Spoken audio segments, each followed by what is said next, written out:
Welcome back to the Citizen channel. You're all staying safe and well. Another episode of I Didn't Know That. And we're going to look, the game wasn't great, was it? But we're going to look back at any interesting facts, oddities in the City versus Spurs programme from the 23rd of November, of course. Disappointing game.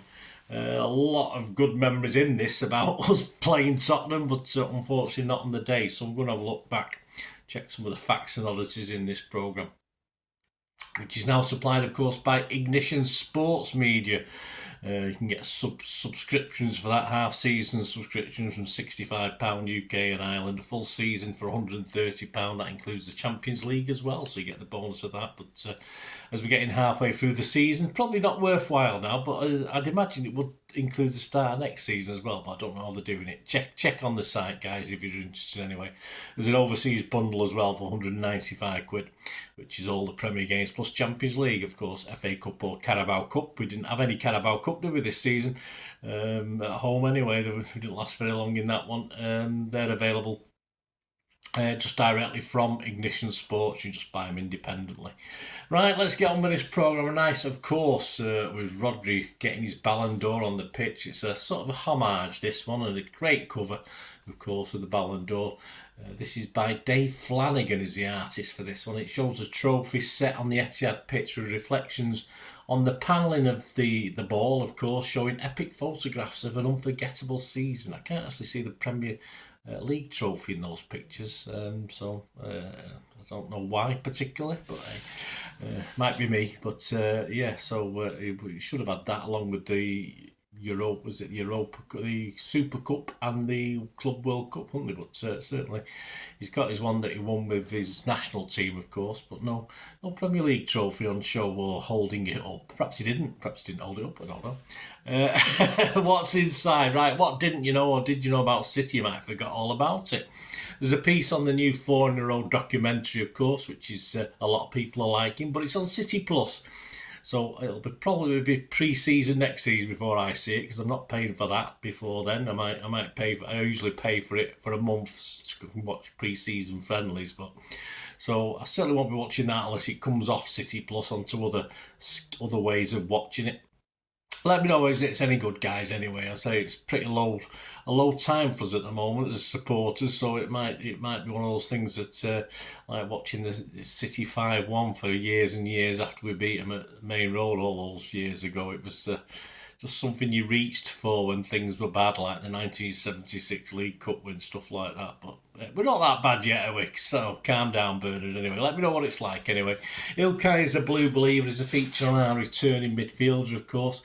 It concentrates more on what the team can do better. I wouldn't have minded a little bit of critique on what he thinks is going on with himself, but I suppose we're not going to see that in a match day programme. But I mean, if you got sort of journalists can have a chat with him about, he's struggling to reintegrate into Manchester and stuff like this. I mean, I wouldn't mind a little bit of background, but we don't get it in this article anyway. There's an article on Rodri's Ballon d'Or win, of course, as you'd expect. What did we know or didn't we know about Spurs? Well, their last league title was, of course, 1960-61. They did the double that season, won the FA Cup as well.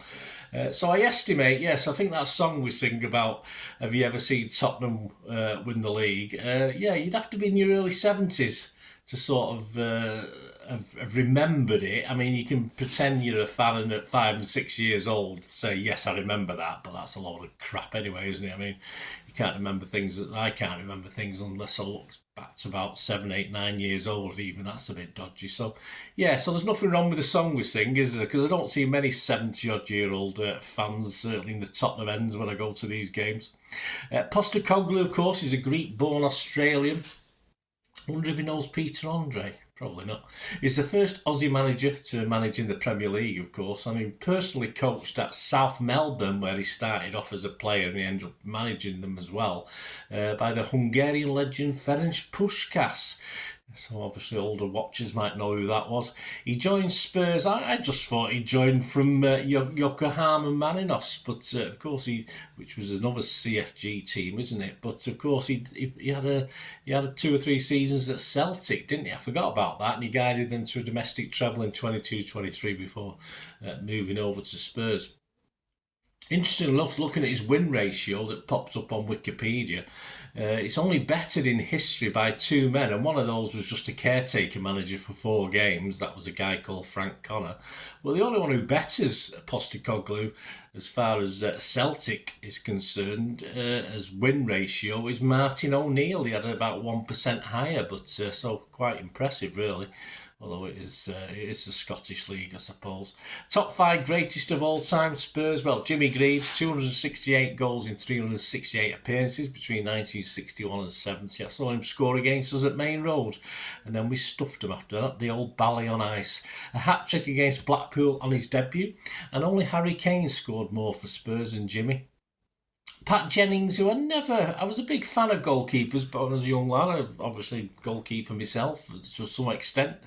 And Pat Jennings, I admired him, but I never thought he was one of the best. But I mean, obviously, I'm probably isolated on that thought. He made 591 appearances, but he did score 1 goal, and that was against United in the 1967 Charity Shield. I think they played it at Old Trafford, if I remember rightly. I think there's footage of it knocking around. Well, let's face it, I'd have scored against Alex Stepney. Anyone could. So, yeah, he got 119 caps for Northern Ireland as well. Daddy Blanchflower, I'm sure you've heard of him. He captained the 60-61 double winning side, of course. He made 382 appearances between 54 and 64. He was an early sort of DM. He played a DM sort of role, one of the early incarnations of it. Harry Kane, of course, 280 goals in 435 appearances. We don't have to say too much about that. Glenn Hoddle, of course, a very famous God botherer, 110 goals in 490 appearances. What did we know about City and Spurs? Well, this week's 6 degrees of separation is pushing it just a little bit. These links are awful, in fairness. They're not very good this week, but it must take some research, but it's not great. They start with Grealish, and his England bow came against Denmark. England almost won it late, as they did, but a defender cleared it off the line after, yes, the link to Harry Kane had rounded the keeper. Not the greatest link, and they're all a bit like that today. And at the other end, on the same night, Christian Eriksen had a chance late on as well for them, but shot over the bar. And Eriksen had helped Spurs reach their first Champions League final, beating us, of course, on the way in the quarter-finals. But it had looked like, this is another link, Sergio had clinched it for us at the Etihad, putting us 4-2 up, of course, but Spurs then got a third. We'll not worry about the fifth that didn't stand, but we'll not worry about that. And of course, Aguero was successor to Carlos Tevez, a serial winner with clubs and obviously his national team. So no surprise when Christian Romero, there's the next link for Spurs, named Aguero and Tevez the 2 players he would have liked to play alongside. And then I'm not too sure how that links back to Grealish. There must be something I've missed there, but I'm not going to spend more than a few seconds trying to sort that out, and I couldn't find the link, but it was a pretty awful 6 degrees of separation this week. Gary James's One Moment in Time looks back at, it's been done to death, this one, hasn't it, Gary? At a certain FA Cup match up the lane back in 2004. He remembers the comebacks of comebacks. Not only was Barton sent off, but Anelka had suffered a groin strain as well, so he had to go off. And apparently the interesting bit was, Gary Owen, who had bumped into Kevin Kennedy, you may know, Curly Watts, had actually promised to show his backside outside London City Hall if City came back from 3-0 down. I don't know where he promised to do that, and did it actually happen? I have no proof that it actually did. If you know, let me know. Cover starts goes back to the 18th of October 2014, a home game with Spurs. Frank Lampard on the cover, of course. We played Chelsea a game earlier, but he didn't appear on that one. Aguero scored all 4 in a 4-1 win, and sadly Lampard had gone off with a thigh injury which kept him out for 3 or 4 weeks. He scored 8 in 38 appearances for us, of course, and in his final game, a 2-0 win over Southampton at the Etihad, he was made captain for the match as well. And he was very embarrassed when we said we wanted him to stay. He doesn't know this northern sense of humour, does he? 5-star classic is a look back at October 1994. I'm sure I've covered this in my bits and pieces, but we'll have a look at that before we go, what's been written in this programme. Of course, it was a 5-2 win over Spurs, so we'll have a look at that. Alistair Mann looked back at 22-23 treble season's 4-2 comeback. Of course, we were 2-0 down. We beat them 4-2. Didn't quite happen this time over Spurs. Notable for Pep's post-match press conference, it was the famous Happy Flowers. You remember that? Happy Flowers quote that stunned the media and galvanised our troops, of course, as we went on to win the title, the FA Cup and the Champions League. So back to this five-star classic. It ended Manchester City 5, Tottenham 2, 22nd of October 1994 at Maine Road. Only 25,473, but we only had the bottom bit of the Kippax built. We didn't have the back bit at that stage, so it limited the crowd, but it was one of those classic games. Let's have a look what the match report. Maine Road played host to one of the most memorable games in our former ground's illustrious history. I was there that night, by the way, that day. Again, me and my lad. Overcome Tottenham 5-2 30 years ago. Brian Horton's City dispatched a star-studded Spurs side managed by Ozzy Ardiles in thrilling fashion. Tottenham boss Ardiles had assembled one of the most attacking, flamboyant sides in English football history.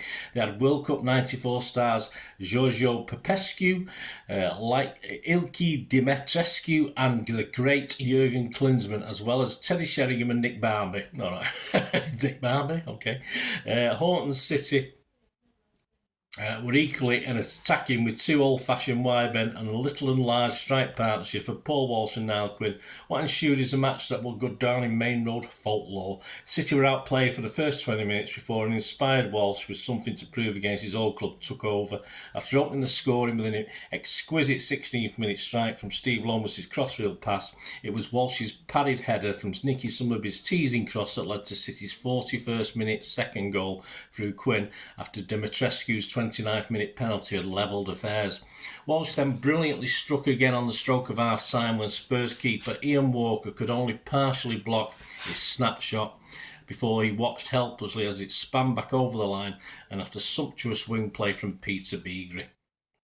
There was to be no let up in the pulsating action after the break. Dimitrescu narrowed the deficit with a deflected shot a minute into the second half, but City were not to be denied.